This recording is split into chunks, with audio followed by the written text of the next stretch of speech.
came into the sport at a perfect time for me.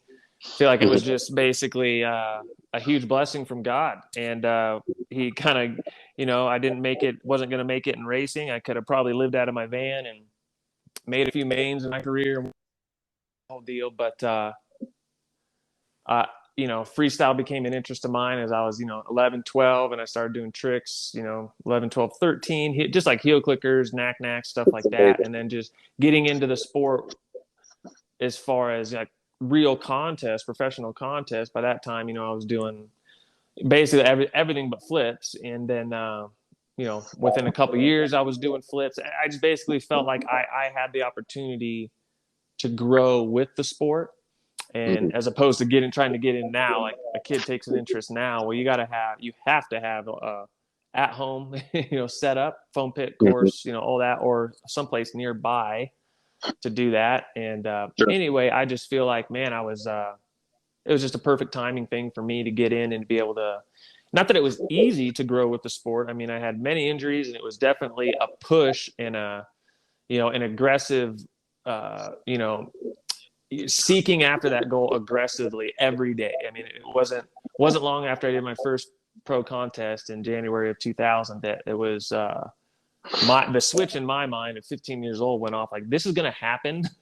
I just went and competed in Houston in the Astrodome. I got 7th out of 12 my first contest, and like I want this. I like had a taste of it. This could actually not just be like a daydream in my head. This could be my life. I could, like, you could do this, Nate. I was telling myself, like, this could happen. And I got back from Houston and I did it. I showed up, rode a course, had a crash in practice, shorted my first jump. I shorted. This is back in the days. They didn't put safety decks on landings. It was peak. You could jump the jump both ways. Like either looked like the takeoff, And anyway, I just felt like the switch went off in my mind. I told my parents, which I don't remember, but they both will swear and put their hand on a Bible and promise you. I told them, like, this is what I'm doing. I'm going to be a pro freestyle rider. And lots of injuries and crashes and lots of success and lots of good times. 20 years later, it happened. But man, what a blessing. And it's amazing. Where it's been today, or where it's gone to today, like X Games this year was unreal. Just the quarter pipe, the freestyle runs is literally the freestyle runs nowadays. Like from my day, everything they're doing out there, almost everything is a best trick. And it's like, it's a run. It's 2 minutes or a minute and a half of best tricks. It's just, man, I got nothing but respect for those guys. Absolutely. So could you actually take us back in time a little bit and talk about your childhood and growing up on dirt bikes? I mean, how did you get into the dirt bike world? Oh, totally. I got into the dirt bikes from my dad, who still rides. My dad rides more than me. At least this year he has, but I haven't ridden because I had 2 surgeries. But yeah, my dad does a yearly trip to Colorado for like 2 weeks. They ride like 100 miles a day. He's all into enduro, not necessarily cross country, but they'll do, anywhere from 30 miles. Like you'll never go over 10 miles an hour all day long, or, go 100 miles.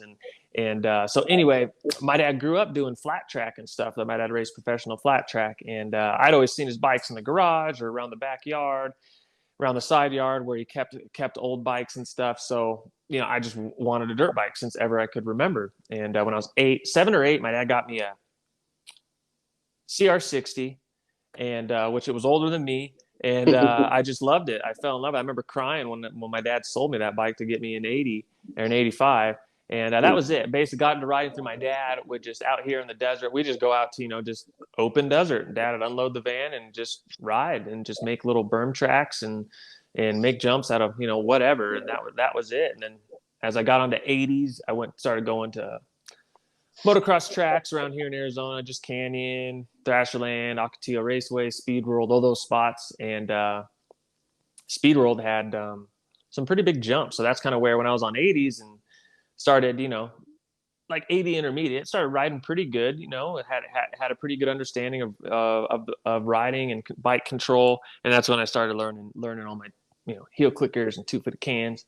And it was cool. I was like that kid that could jump the big jumps at the track and do little tricks. And kind of, I don't know, it was fun. And it just, I didn't at that point say, oh, I'm going to be a freestyler, but I just liked it. I started developing a a taste for like jumping the big jumps on the track, just wanting to do it. Like I wanted to show up at the track now and like, you know, by fifth lap, I want to jump everything at the track, and then I want to do my tricks. And it just like kind of started that that thing in me to kind of be, I think, like a bit of a showman, and kind of you know, really like that aspect of riding. So, but that's how it started, just out in the desert on a 60, started racing on 80s. And then, yeah, by the time I was 15, I did my first contest, and that was it. I was full blown into freestyle and wanted to make it my living.